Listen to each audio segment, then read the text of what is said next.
문종탁 변호사입니다. 오늘은 대한민국의 운명이 달린 윤석열 대통령에 대한 헌법재판소 탄핵 될지 안 될지 법적으로 분석해 보겠습니다. 이 영상을 보시면 진영을 떠나서 누구보다도 이번 탄핵 사태에 대해서 객관적으로 정확하게 판단하실 수 있을 거라고 생각합니다. 지난 12월 3일 밤이었죠. 윤석열 대통령이 비상계엄을 선포했습니다. 무장한 군인들이 막 창문 이렇게 깨고 들어가고 총들 다 휴대하고 있었죠. 무장한 군인들이 국회에 난입했는데요. 저도 TV에서 생중계를 봤는데요. 결국 국회에서 계엄 해제를 했고 대통령은 미비적 거리다가 또 계엄 해제를 했죠. 근데 이제 되치기가 들어오죠. 국회는 윤석열 대통령 탄핵을 소추합니다. 처음에는 국민의힘에서 아예 투표를 안 하겠다고 안 들어갔다가 또 국민 여론이 굉장히 안 좋아지니까 당시 한동훈 대표죠. 소위 친한파들 국민의힘에서도 일부 탄핵소추 찬성 표들이 나왔죠. 제적 300명 전원 투표를 했는데 그중 204명이 찬성을 했기 때문에 제적 3분의 2로 탄핵소추가 발의되는 거죠. 탄핵소추 즉 헌법재판소에 탄핵에 대해서 심판해달라는 소추를 하고 윤석열 대통령은 권한이 즉시 정지됐습니다. 넘버1이 권한이 정지되면 넘버2가 권한대행을 하죠. 넘버2가 누굽니까? 옛날에는 재상을 1인 지하 만인 지상이라고 했는데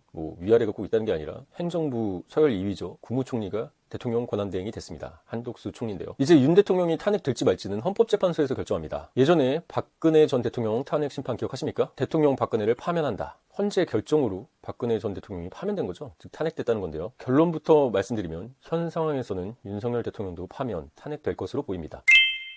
현재는 이 사건을 2024 헌나, 탄핵사건 나죠. 8번, 8번째 탄핵이 들어왔다는 건데요. 2024 헌나 8로 접수를 했고 심판 절차를 시작했습니다. 검사가 공소사실의 요지를 공소장으로 내면 형사재판에서 법원이 그 공소사실이 유죄인가 무죄인가를 가리는 것처럼 헌법재판소도 국회 탄핵소추안에 탄핵소추 사유를 기준으로 탄핵을 심판합니다. 국회가 통과시킨 탄핵소추안 크게 세 가지입니다. 첫 번째가 계엄요건 미비, 두 번째가 포고령의 위헌, 마지막 세 번째가 윤석열 대통령의 형법상 내란죄입니다. 첫 번째 탄핵소추안은 통과가 못됐죠. 그때 국민의힘 의원들이 투표를 안 했으니까요. 그때 소추안 좀 웃긴 얘기가 있었죠. 친미, 친일, 반중, 반북? 이런 걸 사유로 뒀던데 웃기는 거죠. 그런 사유는 웃기는 얘기니까 빠졌습니다. 때문에 이번 소추안 그 세 가지 쟁점에 대해서 각각 탄핵 사유가 있는지를 법적으로 냉정하게 객관적으로 말씀드리겠습니다. 첫 번째, 비상계엄의 요건이 충족됐는가? 헌법 제77조 제1항은 대통령이 전시, 사변 또는 이에 준하는 국가 비상사태에서만 비상계엄을 선포할 수 있다고 하고 있죠. 왜냐면 병력으로 군사상 필요에 응해서 공공질서 안녕 유지를 할 수 있는 상황에서만 국민의 기본권을 극도로 제한하기 때문에 비상계엄이 정당성이 있는 겁니다. 이걸 실질적 요건이라고 하죠. 윤 대통령은 12월 3일 밤에 갑자기 방송에 나와가지고 북한 공산 세력의 위협으로부터 자유 대한민국을 수호하고 종북 반국가 세력을 척결하기 위해서 비상계엄을 선포한다 이렇게 했는데요. 그러면은 종북 반국가 세력을 좀 체포를 하던가 잡아와가지고 진짜 이런 종북 반국가 세력들을 잡아서 했어야겠구나 성공을 하던가 어설프게 국회에 계엄군들 보내가지고 우왕좌왕하다가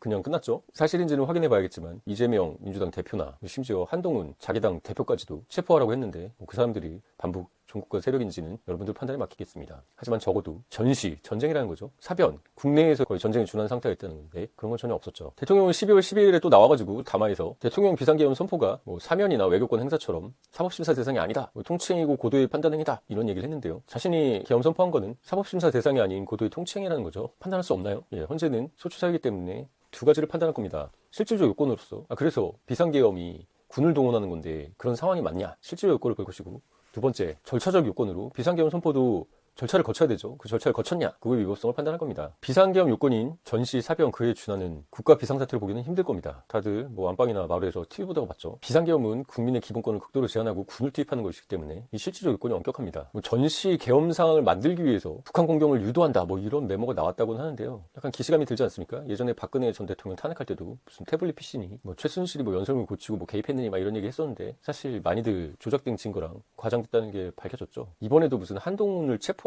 사살하려고 했다 이런 얘기도 나오는데 사실관계는 좀 따져봐야겠습니다. 언론도 이런 유언비어를 검증도 없이 마구 퍼뜨리는 일은 없었으면 좋겠습니다. 계엄 선포 과정은 계엄법 제2조에도 나오는데 국방부 장관이나 행안부 장관이 국무총리를 거쳐서 대통령에게 계엄 선포를 건의하는 것인데 국무총리는 발뺐죠. 한덕수 총리는 지난 12월 13일 국회 긴급 현안 질의에서 계엄 선포 범위 국무총리 거치지 않고 대통령한테 직접 갖고 그렇기 때문에 이게 절차적 위법이 있었다는 것을 사실상 자백한 거나 다름없는데요. 알려진 바에 따르면 국무회의 참석했던 인원들 중에 지금 구속된 국방부 장관을 제외하고는 찬성했다는 사람도 없고 대통령도 일방적으로 통보만 하고 계엄 선포하러 갔다는 거죠. 이 절차적 위법 문제도 있습니다. 소추사위 이번에 그러면 계엄 포고령은 어떠냐? 계엄 포고령은 더 가관이죠. 누가 썼는지 진짜 좀 밝혀주셨으면 좋겠는데 윤 대통령이 직접 썼다는 얘기도 있습니다. 포고령은 박안수 육군참모총장, 전 육군참모총장이겠네요. 구속돼버렸죠. 이분의 명의로 나왔지만 사실상 바지사장으로 보입니다. 국회 질의할 때 보니까 좋게 말하면 포레스트 검프 이런 좀 착하고 좀 순진한 게 뒤까지 보이던데, 좀 나쁘게 말하면 사실상 바지사장? 희생양으로 쓰인 거죠. 포고령의 제일 큰 문제가 바로 정치활동 금지 조항 중에서도 국회 기능을 정지시키는 거죠. 이거는 뒤에 내란과도 연결됩니다. 포고령 1조에 국회, 지방의회, 정당 등 정치적 결사, 집회, 시위 이런 일체 정치활동을 금한다 이런 게 나오는데요. 21세기에 나올 수 있는 얘기인지 놀랍죠. 계엄령 해제는 국회에서 할 수 있는 겁니다. 국회의원들 다들 욕하죠. 뭐 저도 비판하는데 그 국회의원 누가 뽑았습니까? 여러분이 여러분 지역구에서 뽑은 겁니다. 그래서 민주적 정당성 있는 국회가 대통령을 견제하라고 헌법에 있는 것이 계엄 해제 요구권입니다. 그게 국회의 권능인데 그걸 못하게 일체 활동을 금한다. 그게 포고령이었죠. 그거 자체로 위헌적인 규정입니다. 윤 대통령은 현재까지 포고령의 위헌성에 대해서는 밝히지 않고 있죠. 이것이 내란과 연결돼서 본인한테 굉장히 불리하게 될 수 있어서 그럽니다. 제가 주목하고 사람들이 제일 관심 있어 할 부분이 바로 세 번째 쟁점, 탄핵소추의 제일 핵심적인 건데, 그래서 윤석열 대통령이 내란죄를 범했냐? 여부입니다. 윤 대통령이 내란죄 혐의는 받고 있죠. 조사하러 나오라는데 안 나오고 있는데요. 이미 국방부 장관, 육군참모총장, 경찰청장 관련된 사람들은 다 구속됐죠. 내란 혐의로 구속된 겁니다. 형법 제87조 내란죄, 대한민국 영토 전부나 일부에서 국가 권력을 배제하거나 국헌을 물러나게 할 목적으로 폭동을 일으킨 자에게 적용됩니다. 일부에서는 대통령이 통치 권력자인데 무슨 권력을 배제하냐, 찬탈하냐 이런 얘기를 하던데, 국헌을 물러나게 할 목적, 형법 제91조는 이에 대해서 헌법에 의해서 설치된 국가기관, 국회도 당연히 포함되겠죠. 강압적으로 전복하거나 그 권능 행사를 불가능하게 하는 것을 국헌 문란이라고 합니다. 아까 말했듯이 일부에서 대통령이 국가 권력인데 어떻게 국가 권력을 찬탄하냐 이런 얘기를 하지만, 헌법에 의해서 설치된 국가기관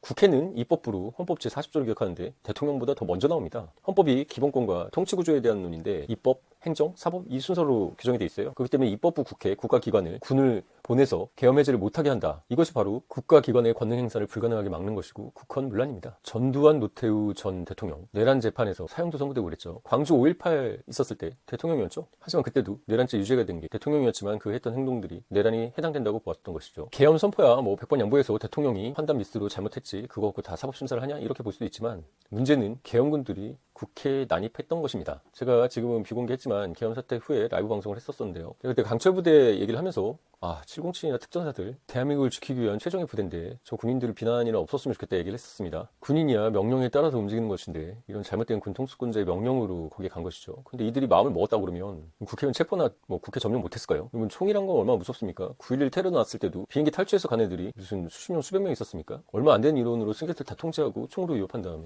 돌진해서 테러한 거죠. 이들 특전사나 당시 현장에 있었던 경찰들도 이 위협화 명령에 적극적으로 찬동하지 않았기 때문에 우리가 지금 계엄당해서 기본권이 극도로 제한되는 일들을 안 당하고 있는 것이죠. 하지만 대통령이나 국방부 장관의 지시로 이들이 국회에 무장하고 들어간 것은 사실이고, 이것은 바꿀 수 없는 팩트입니다. 이들이 유리창 깨고 진입하고 총 들고 뛰어다니고 이런 거 전 세계로 중계됐죠. 이 점이 예전 박근혜 대통령 탄핵과는 다릅니다. 박근혜 전 대통령 탄핵은 사실 이 부분도 윤석열 대통령에게 원죄가 있죠. 저는 업보 카르마라고도 보이는데요. 그때 윤석열 지금 대통령과 한동훈 법무부 장관, 박근혜 전 대통령 탄핵 때 특검이었죠. 경제 공동체니 최순실 태블릿 PC니 하면서 온갖 과도한 수사와 과장으로 올가매서, 그때는 국헌 문란이 아니라 국정농단이었나요? 그런 거로 해서 대통령 끌어내렸었죠. 근데 이번 사건은 아예 생중계된 녹화 영상이 증거로 있습니다. 1997년도에 전두환 노태우 내란죄 사건에서 법원은 12.12 쿠데타랑 5.18 광주 민주항쟁 때 피고인들, 그러니까 전두환 노태우죠, 국회의사당을 병력으로 봉쇄하고 국회의원들 출입 못하게 하고 이런 것들이 헌법기관인 국회의 권능을 불가능하게 해서 내란죄에 해당한다고 판단했습니다. 윤 대통령이 10월 11일 때 또 공교롭게 12.12네요. 2시간짜리 내란이 가능하냐? 질서 위주에서 보내는데 어떻게 그게 폭동이냐? 이런 얘기를 했다는데요. 곽정근 전 특수전 사령관인가요? 그러니까 특전사 707 이쪽의 사령관이죠. 대통령이 전화, 비화폰이라고 하는데 도감청 안 되게 막는 보안폰이죠. 서버 확인해가지고 녹취를 들을 수 있는지 모르겠지만 의결 정족수 다 채워질 것 같으니까 문 부수고 들어가서 인원들 다 끌어내려라 이렇게 지시를 했다고 하죠. 이미 곽 전 사령관은 구속됐죠. 검찰에서도 이렇게 진술을 했다고 합니다. 윤석열 대통령은 명태균 사건에서도 공청 개입 부정하더니 공청 개입한 녹취가 나왔죠. 곽 전 사령관, 경찰청장, 군 장성들 이런 증언들이 나오면 내란죄가 인정될 가능성이 점점 높아지겠죠. 법률 용어지만 내란죄는 추상적 위헌범입니다. 구체적 위헌범도 아니고 추상적 위헌범이라는 건데요. 우리가 방화 사건 같은 거 되게 위험하잖아요. 불나서 다 타버리면 안 되니까. 그런 경우도 불 붙어서 완전히 다 연소돼서 다 타버려야지 기소가 되는 게 아니라 불이 붙어서 옮겨갈 수 있는 이런 사건만 돼도 기수입니다. 무슨 얘기일까요? 국회에 병력이 투입돼서 총 들고 뛰어다니면 이 위험이 발생했다고 보고 미수가 아니라 기수로 본다는 것인데요. 내란죄는 형사 재판이고 저도 형사 전문 변호사지만 1심뿐만 아니라 2심, 대법원까지 거쳐야겠죠. 그리고 무죄 추정이라는 것도 있고 증거 재판주의니까요. 하지만 헌법재판소는 단심, 단 1회 판단이죠. 그리고 내란죄가 유죄가 되냐 무죄가 되냐 이것보다 대통령이 지시하에 무장 병력이 국회에 들어가서 진짜 국회의원들을 체포하려고 그러고 끌어내리려고 했냐? 이게 중요한 거죠. 그래서 대통령이 이런 사람이 직을 계속할 수 있냐? 이게 판단의 핵심이 되기 때문에 탄핵 결정에서는 굉장히 불리합니다. 헌법재판소가 탄핵 심판한 적이 3번 있었죠. 첫 번째 노무현, 두 번째 박근혜, 세 번째 지금 윤석열인데요. 첫 번째 노무현 때 노무현 전 대통령이 뭐라고 했습니까? 뭐 자기 정당 후보들이 선거에서 됐으면 좋겠다 뭐 이 정도였는데 이번에 비하면 사실 뭐 이렇게 범죄 중대성이 크진 않죠. 근데 그때도 헌재의 결론은 중대한 직무상 위배, 뭐 헌법이나 법률 위반이긴 하지만 중대한 직무상 위배라고는 볼 수 없어서 탄핵은 안 된다 해서 기각시켰지만 당시에도 3명의 재판관은 탄핵 인용 의견이었습니다. 하지만 이번에 윤 대통령의 경우는 아예 병력을 헌법기관인 국회에 투입했죠. 이거는 뭐 상당성을 완전히 넘은 걸로 보이기 때문에 탄핵될 가능성이 굉장히 높아 보입니다. 속동현 변호사님이 기자회견하는 것도 제가 봤는데요. 개인적으로 속동현 변호사님 알고 있고 인품도 훌륭하시고 제가 존경하는 분입니다. 하지만 이제 윤석열 대통령하고는 제 기억으로는 서울대 79학번 동기로 아는데 검사는 한참 선배셨죠. 오히려 악연이 된 것 같아서 안타깝습니다. 변호인은 선임할지 모르겠지만 친구고 오랜 지인이기 때문에 변호하는 입장을 얘기를 하는 걸 기자회견 비슷하게 하는 걸 봤는데요. 그러니까 국회에서 계엄 해제하는 걸 실제로 방해하지는 않았자. 뭐 국회가 요구하니까 계엄도 해제해줬잖아. 뭐 인명이나 재산 피해가 막 발생하고 사람 죽고 이런 거 아니잖아. 뭐 이런 점은 사실 양형 사유에서는 고려될 수 있겠지만 헌법재판소가 이번 12월 27일 금요일에 이제 뭐 변론 준비를 강행하고 있죠. 탄핵 결정을 서두르는 것으로 보여서 기존 노무현 탄핵, 박근혜 탄핵과 비추어 봤을 때는 그 중대성이 워낙 심각하기 때문에 탄핵될 것으로 보입니다.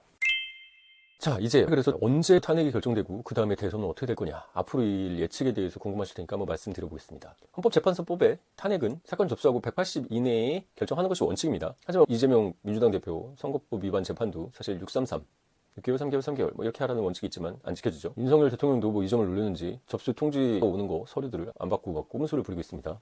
사실 좀 추잡하죠. 헌재는 이를 막기 위해서 발송송달이 뭘까요? 그러니까 윤 대통령처럼 서류를 고의로 안 받고 이러면 뭐 수령 거절해도 송달된 걸로 간주한다, 이런 규정을 들고 나오는 건데요. 그러니까 27일 날 어떻게 될지 모르겠지만 이 영상이 나오면 결론이 나와 있겠죠. 이재명 대표는 그렇게 재판 끝나고 비판하더니 사람이 어쩔 수 없습니다. 자신의 입장이 되면 또 입장이 바뀌는 거죠. 때문에 헌재에서도 이렇게 서두른 걸 보면은 집중 심리를 진행해서 실제 심리 기간은 180일보다 빨리 될 가능성이 높아 보입니다. 특히 헌법재판소 재판관 지금 6명이죠. 총 9명이어야 되는데 6명이잖아요. 국회목, 세목은 아직 임명이 안 되고 있으니까 6명. 근데 이 2명이 나가버리면 4명뿐이 안 남기 때문에 이 2명이 내년 4월에 나가시죠. 문 재판관과 이 재판관인데. 근데 4월에 임기 만료되기 전까지 빨리 끝내려고 하는 것으로 보입니다. 과거 노무현 전 대통령 탄핵 때는 63일, 박근혜 전 대통령 탄핵 때는 91일 만에 결론이 났는데요. 아까 3명 공석 얘기를 했는데 이 공석도 사실 민주당 잘못이에요. 솔직히 말씀드려서. 민주당이 국회 몫의 3명 헌법재판소 재판관 임명을 안 했죠. 왜 안 했을까요? 뭐 이준수 방통위원장도 그렇고 뭐 감사원장도 그렇고 탄핵해놓고서 직무가 정지되니까 지금 윤 대통령 직무 정지됐듯이요. 탄핵된 사람이 직무하면 이상하잖아요. 직무 정지해놓고 재판관 안 뽑아줘가지고 심리 못하게 막아가지고 직무 정지 길게 끌려고 그렇게 했던 거죠. 헌법재판소법 제23조 제1항이 여러분 잘 알듯이 심리, 판단하려고 심리가 들어간다는 거죠. 재판관 7인이 있어야 가능합니다. 근데 민주당처럼 이렇게 3명 임명 안 해서 6명만 있으면 7인, 심리도 못하게 되잖아요. 6명이니까 7인이 아니니까. 그러면 한정없이 직무정지가 계속될 거 아닙니까? 그래서 이준수 방통위원장이 이 조항 이런 식으로 임명 안 해가지고 6인이어서 7인이 안 돼가지고 심리조차 못 받는 거는 잘못된 거 아닙니까? 그래서 이 조항에 대해서 헌법소원을 했습니다. 제가 가처분 전문이죠. 방송금지 가처분해서 방송도 금지해보고 게재금지 가처분해서 이런 유튜브 영상들 다 내려보고 했는데요. 이준수 방통위원장도 지금 말한 헌법재판소법 제23조 제1항의 효력을 정지해달라고 가처분을 했습니다. 이 효력이 있으면 자기는 심리도 못 받으니까 헌법재판소에서 인용을 했어요. 그래서 사람들이 본안을 탄핵 심판이라고 착각하던데 본안은 탄핵 심판이 아닙니다. 이 조항에 대한 위원 심사를 하는 것이 본안입니다. 헌법재판소법 제23조 제1항 제 생각에는 한정위원이 날 가능성이 커 보이는데요. 그 부분 심사가 나올 때까지 효력을 정지시켰습니다. 그러니까 지금은 6인으로서도 심리를 할 수 있고 6인으로 탄핵 결정할 수도 있는 거죠. 일부 변호사들이 뭐 대세요 뭐 어렵으니까 대세 세상에 대해서 효력이 있는 거죠. 개인적인 효력이 아니라 대인효가 아니라 대세효라고 하는데요. 사람 하나한테 영향을 미치는 게 아니라 다른 사건에 다 영향을 미치는 대세효가 맞습니다. 왜냐하면 이 조문의 효력이 정지된 것이고 이 조문의 본안은 이 조문의 위헌 여부 확인이기 때문입니다. 그래서 이 조항이 위헌 여부가 나올 때까지 6인으로서 심리를 개시할 수 있고 6인의 찬성이면 탄핵이 결정되죠. 그래서 가는 겁니다. 결론적으로 이 헌법재판소법 7인이어야 심리 가능한 것은 효력이 정지됐기 때문에 6인으로 심리가 개시가 벌써 됐고 탄핵은 6인으로 결정이 가능하니까 6인 만장일치로 결정이 되던가 3명이 충원이 되면 9명 중에서 6명이 찬성해가지고 될 수도 있겠죠. 문영배, 이미선 재판관님이 내년 4월에 퇴임이기 때문에 퇴임해버리면은 지금 6명에서 4명이 돼버리는 거잖아요. 그렇기 때문에 퇴임 전에 한다고 하면은 내년 4월에 결정이 나올 것이고 3명이 보충돼서 9명이 됐다. 그럼 퇴임해도 7명 되는 거니까 그 7분이 180일 규정에 따지면 사건 접수된 후부터 6개월 후인 6월까지는 결정을 할 것으로 보입니다. 윤 대통령이 탄핵이 되면 2개월 내에 대통령 선거해야 되죠. 그러니까 4월 달에 탄핵 결정이 나오면 6월 달에 조기 대선 하는 것이고 6월 달에 탄핵이 되면 8월 달에 조기 대선이 되는 것이죠. 어쨌든 내년 상반기쯤 정도에는 결론이 나올 것으로 보입니다. 아까도 말씀드렸지만 솔직히 박근혜 전 대통령 탄핵 사유가 사실 지금 와서 보면 좀 모호했죠. 그때 당시 뭐 윤석열, 한동훈 특검이 경제 공동체니 태블릿 PC니 최순실 국정농단이니 해서 과도한 수사하고 여론재판으로서 박근혜 전 대통령 끌어내는 측면이 있죠. 그 덕에 윤석열 당시 특검은 중앙지검장도 하고 검찰총장도 하고 대통령까지 됐는데 결국 본인도 탄핵이 될 거로 보이니까 카르마 업보라고 생각이 듭니다. 국회에 투입된 이 뭐 개헌군들 정예부대잖아요. 군을 투입했던 거 우리나라 트라우마가 크죠. 뭐 내란 혐의로 벌써 국방부 장관, 육군 참모총장, 다른 특수전 사령관이나 뭐 경찰청장도 다 구속된 마당에 탄핵 결정이 뭐 내란죄 유무죄 형사재판도 아니고 국민적 충격이나 세계의 뭐 여론 이런 것도 봐서 탄핵 결정이 될 것으로 보이는데요. 보수 지지자들이 우려한 부분이 바로 그것이죠. 탄핵이 돼버리면은 그래 좋다 이거야. 그 계엄해서 군 투입한 거 미친 짓 했지. 그렇지만 탄핵되면은 그럼 이재명이 대통령 아니야? 이렇게 얘기를 하죠. 왜냐면 지금 말씀드린 것처럼 4월 달에 결정이 나서 6월 달에 대선을 하던가 6월 달에 최대 늦춰가지고 결정이 나서 8월 달에 대선을 하면 이재명 대표가 제일 유리한 거 아니야? 이렇게 되겠죠. 이재명 대표는 형사재판 엄청 많이 받고 있는데 아직 뭐 항소심 판결 나온 것도 아니고 대법까지 갈고 끌면 형사재판 중에 대통령이 이재명 되는 거 아니야? 이렇게 고민들이 많으시겠죠. 그래서 윤석열 대통령과 국민의힘은 어떻게든 시간을 끌려고 하고 있는 것 같습니다. 아까 전에 뭐 통지 서류 안 받아가지고 끌려는 거는 추잡해 보인다고 했죠. 그거는 뭐 도다송달로 이미 끝난 얘기고 헌법재판소 3명 임명 못하게 해가지고 끌어보자 이런 생각을 하는 것 같은데 그러니까 6명 재판관만 있고 3명 충원이 안 되면 6명 재판 중에 1명만 기각 의견 내주면 탄핵 안 되고 조기 대선 안 하는 거 아니야? 이렇게 희망회로를 돌리는 것이죠. 게다가 되게 공교롭게 이번 주심이 정영식 재판관인데 보수 성향이라고 평가되고 있는 분이죠. 일설에는 정영식 재판관 부인의 언니입니까? 여동생입니까? 그 사람이 무슨 박모 뭐 이런 사람인데 뭐 감투를 썼으니까 뭐 유리하게 재판하지 않을까? 자기 수준에 맞는 얘기를 하고 있지만 정 재판관이 무슨 피 섞인 사람도 아니고 자기 자식도 아닌데 무슨 부인의 무슨 언니든 동생이 뭐가 되는 게 자기랑 뭔 상관입니까? 나이도 드실 만큼 드셨고 그런 거는 영향을 미칠 거라고 보지 않고 해주겠다는 것도 아니고 이미 끝난 얘기인데 이분도 헌법재판소의 존재 이유가 헌법 수호죠. 헌법기관에 대해서 군을 투입한 거에 대해서 뭐 아무렇지 문제가 없다 이렇게 넘어가기는 힘들 것으로 보입니다. 그리고 무엇보다 헌법재판관 3명 국회 추천 몫인데 막는 거는 법적 근거가 낮아 보입니다. 이번 헌법재판관들은 대통령이 아니라 국회가 추천하는 국회 몫이죠. 일부에서는 민주당이 예전에 박근혜 전 대통령 탄핵할 때 그때 당시 황교안 권한대행이 헌법재판관 임명하면 안 돼! 이러다가 지금 왜 임명 안 해? 이렇게 싸운다는데 홍상수 감독 영화인가요? 그때는 맞고 지금 틀리다. 그때는 맞고 지금 틀리죠. 개인도 집단도 자기가 유리한 주장을 하는 겁니다. 대통령 탄핵되기 전에는 방통위원장이나 뭐 이런 사람들 직무정지 오래 가는 게 유리하니까 탄핵 결정 못하게 재판관들 임명 안 했죠. 근데 지금 대통령 탄핵 빨리 해야 되니까 재판관들 빨리 임명하자 이렇게 하는 거죠. 그게 당연한 얘기입니다. 그러니까 유리하려고 하는 얘기잖아요. 그렇게 따지면 예전에 국민의힘 뭐 그때 당시 당은 모르겠으니까 빨간당이라고 합시다. 왜 빨간색으로 하는 건지 모르겠지만 사실 빨간색하고 파란색이 좀 바뀌었죠. 민주당하고 국민의힘이. 그래서 빨간당에서도 그 당시 헌법재판관 임명해야 된다 이렇게 주장하다가 지금 임명하면 안 된다. 그것도 마찬가지죠. 다 자기 유리한 주장을 하고 있는 겁니다. 그럴 때일수록 법대로 해야겠죠. 법과 원칙에 따르면 이번은 대통령이 임명하는 헌법재판관들, 그러니까 대통령이 다 임명은 하지만 누가 선출하냐가 중요한 거죠. 이번에는 국회 몫입니다. 아까 전에 헌법이 통치구조를 다룬다고 했잖아요. 입법, 행정, 사법입니다. 입법에서 국회에서 3명, 행정에서 대통령 3명, 법원 사법에서 대법원이 3명, 이렇게 해서 9명으로 구성되는 게 헌법재판 재판관인데 국회 3명의 몫입니다. 그러면 국민의힘에서는 이번 헌법재판관들 임명해서 청문회를 해서 자질이 부족하다 이런 걸 하면서 뭐 임명 못하게 다른 사람 추천하게 하면서 지원을 했었어야죠. 근데 또 띨띨하게 안 들어갔죠. 법사위원장 뭐 이런 상임위 위원장들도 다 뺏기더니 띨띨한 게 개인적으로 아시는 국회의원들도 많이 있지만 개별적으로는 다 똑똑한 분들인데 집단으로 들어가면 이제 집단의 확증 편향에 갇혀서 민심과 덩 떨어지고 전략도 바보같이 세우는 것 같습니다. 어쨌든 이번에 인사청문회도 안 들어가서 재판관들 청문회 뭐 채택이 될지 안 될지 잘 모르겠지만 한덕수 총리가 얘기는 잘했죠. 뭐 국회에서 추천한 모이니까 국회에서 합의돼서 보내면 그대로 하겠다. 근데 합의가 안 되게 끌려고 하겠죠. 하지만 청문회도 안 들어가서 지원이 될지 모르겠습니다. 사실 국민들은 빨간당에서 청문회 들어가든 말든 관심도 없었죠. 자, 국회 몫이니까 결국에는 헌법재판관 원래 9명 돼야 되는 건데 6명이니까 3명 채워 넣는 게 맞죠? 그래서 9명 완전체로 만들어야 되는 거 아닙니까? 뭐 예전에 민주당이 잘못했던 안 했던 어쨌든 9명 만들자는 게 당위가 있고 국회 몫인데 국회가 하겠다는데 못하게 막는 것도 사실 법적으로는 좀 말이 안 되니까 9명 되면 9명 중에 6명만 찬성하면 되면 탄핵이 더 쉬워지겠죠? 하지만 3명 못하게 질질 시간 끊는다고 쳐도 6명이 전원이 하겠냐? 뭐 이렇게 또 희망을 굴리지만 여러분 헌재는 사법 판단보다 정무 판단을 더 우선시하는 걸로 보입니다. 제 말을 듣고서 뭐 법조인이 어떻게 그렇게 얘기를 해? 뭐 이렇게 할 수도 있지만 역사와 인문학까지 아는 법조인이라면 당연히 그렇게 얘기하겠죠. 헌법 제1조 제1항이 뭡니까? 대한민국은 민주공화국이다 입니다. 민주, 국민이 주인이 될 때까지 우리 얼마나 많은 투쟁과 혁명이 있었습니까? 공화국, 왕정을 깨고 공화국이 될 때 프랑스 혁명에서는 루이 16세의 목을 잘랐죠. 왕의 목을 자르고서 공화정이 된 겁니다. 우리나라는 조선 왕조가 뭐 일제에 의해서 없어지고 사라졌지만 그것도 무력 찬탈을 거쳐서 그렇게 된 거죠. 이 민주공화국 헌법 1조 1항에 그 5글자에도 엄청나게 많은 정치적 의미들이 함유되어 있습니다. 헌법 자체가 기본권하고 통치구조, 가장 정치적인 법입니다. 기본권, 뭐 자유권, 평등권, 사회적 기본권 이걸 얻기 위해서 얼마 많은 투쟁과 피를 흘렸습니까? 통치구조, 정치 권력에 대한 거예요. 그렇기 때문에 헌법재판소가 정무적이라고 비난하는 거는 좀 문제가 있어 보입니다. 평행무순이죠. 헌법 자체가 입법자의 결단에 의한 거 아닙니까? 박근혜 전 대통령 탄핵 왜 당했나요? 보수 진보 사실 용어도 저는 좀 웃긴데 당시도 보수 성향으로 평가받던 재판관이 5인이었습니다. 그때 저보다 훨씬 경력 많았던 뭐 법조인들도 탄핵 안 될 거다 그랬는데 제가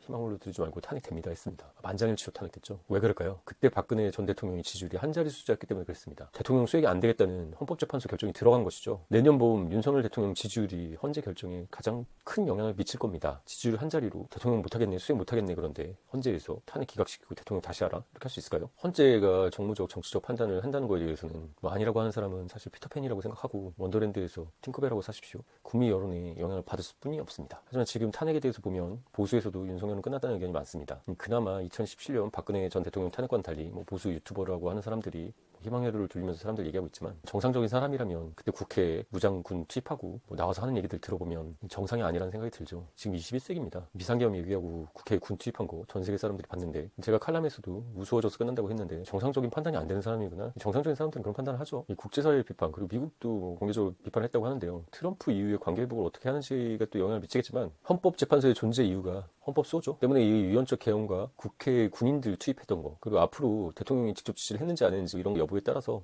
헌법 위배가 얼마나 심각한지를 봐서 결정할 겁니다. 거듭 말하지만 탄핵 결정은 내란죄의 유무죄를 가리는 형사재판이 아닙니다. 장시간 얘기했는데요. 여러분 구독자들을 위해서 제가 이 이슈에 대해서만큼은 누구보다 법리적으로 정확하게 그리고 제가 헌법의 정치적 의미, 헌법재판소가 왜 정무 판단을 하는지까지도 말씀드렸으니까요. 여러분 구독자분들은 어떻게 생각하는지 댓글 달아주시기 바랍니다. 다만 뭐 인신공격이나 격모욕적 댓글을 다시면 삭제됩니다. 그러니까 본인의 의견을 자유롭게 쓰실 때 기본적 예의를 갖추면서 써주시길 바라고 오늘 내용이 도움이 되셨고 이번 탄핵에 대해서 궁금하신 분들 많잖아요. 그런 분들에게 공유해 주시면 감사하겠습니다. 탄핵 관련해서 추가 법률 이슈가 있으면 다시 올려보겠습니다. 2024년 12월 특히 다사다난했었는데요. 2024년 마무리 잘하시고 지금까지 문종탁TV의 문종탁 변호사였습니다. 감사합니다.